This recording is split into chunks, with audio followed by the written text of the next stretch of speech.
स्याहारो नमस्ते। आजको भिडियोमा पुनः तपाईँहरूलाई स्वागत गर्न चाहन्छु र आज भने हामी भक्तपुर बालकोटतर्फ यात्रा गरिरहेका छौँ। मेरो काइली फुप्पू, कान्छी फुप्पू र जेठा दाजु अनि म गरेर जम्मा 4 जना हामी भक्तपुर बालकोटतर्फ जाँदैछौँ, जहाँ चाहिँ थेचम्बु तलेबारी निवासी मेन्याङ्बो वंशका 25 पुस्ताका सबैभन्दा ज्येष्ठ हाम्रो साइनोले बाजे पर्नुहुने जोरबर बाजे, लीला बाजे भनेर पनि चिनिन्छ उहाँलाई।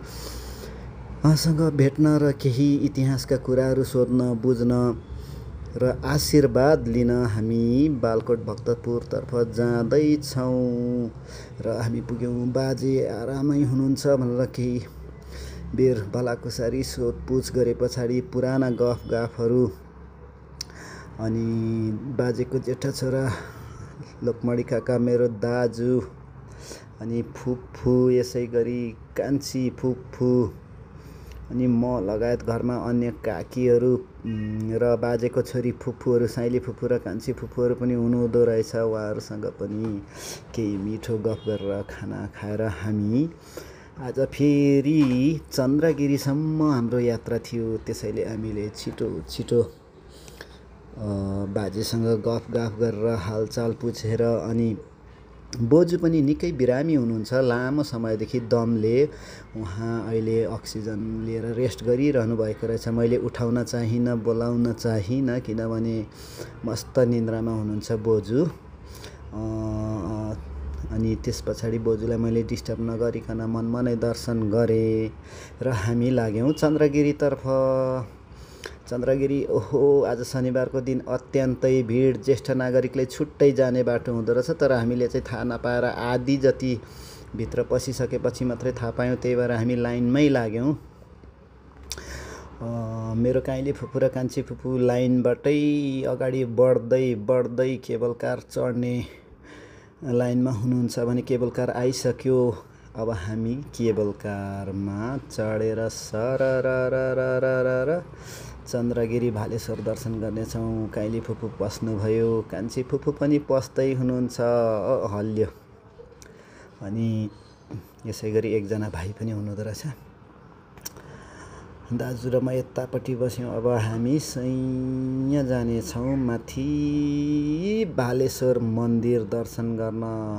फुपूहरूलाई केही डर लाग्यो भनेर सोद्धाखेरि छैन भनेर भन्नुभयो। त्यसैले हामी ढुक्क साथ केबल कारमा यात्रा गरिरहेका छौँ। केही क्षणमै हामी लगभग 10 मिनटको यात्रापछि हामी पुग्नेछौँ। र मेरो दाजुले भिडियो बनाउँदै हुनुहुन्छ, केही कुरा सोध्दै हुनुहुन्छ फुपूहरूलाई, आजको यात्रा कस्तो भयो भन्दै हुनुहुन्छ। फुपूहरू पनि रमाइलो मानिरहनु भएको जस्तो मलाई लागिरहेको छ।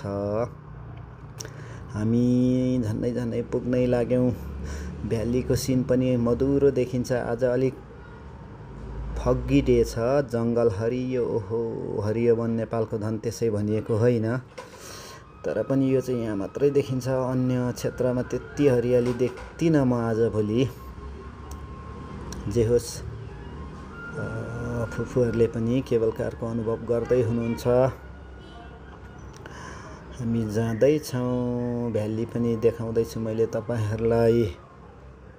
सरर जाँदैछौँ। घरिघरि त्यो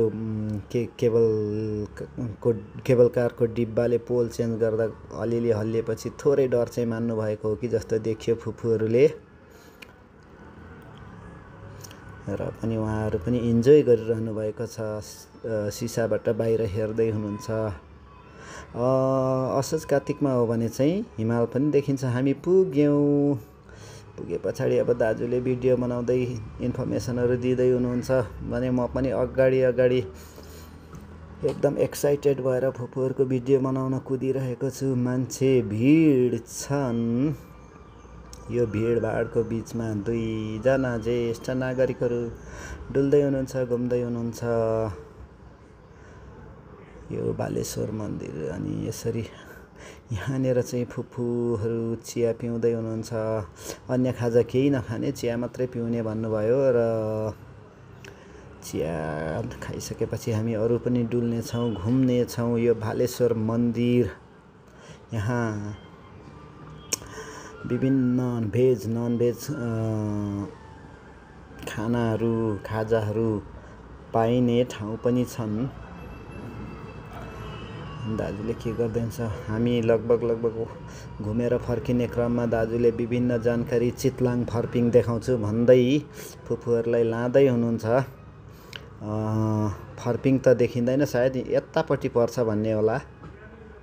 र अब भने फर्किने क्रममा हामी फर्किँदैछौँ, फुपूहरू पनि हिँड्दै हुनुहुन्छ। जे होस्, उमेरले 80-81 पुग्नुभएको काइली फुपू अनि 78-79 वर्ष पुग्नुभएको कान्छी फुपू दह्रो गरी नै हिँड्दै हुनुहुन्छ भने बादल लागिरहेको छ। दृश्यहरू केही मधुरो देखिरहेको छ। दाजुले यतापट्टि चितलाङ, यता फर्पिङ भन्दै हुनुहुन्छ सायद। विभिन्न जानकारी दिँदै दाजुले पनि फुपूहरूलाई घुमाउँदै हुनुहुन्छ। यहाँ जिप लाइनहरू अनि यस्तो के भन्छ एडभेन्चरहरू पनि थुप्रो रहेछ। हो, जिप लाइन फुपूले पनि रमाइलो गरी हेर्नुभयो, हेर्दै हुनुहुन्छ। जिप लाइनबाट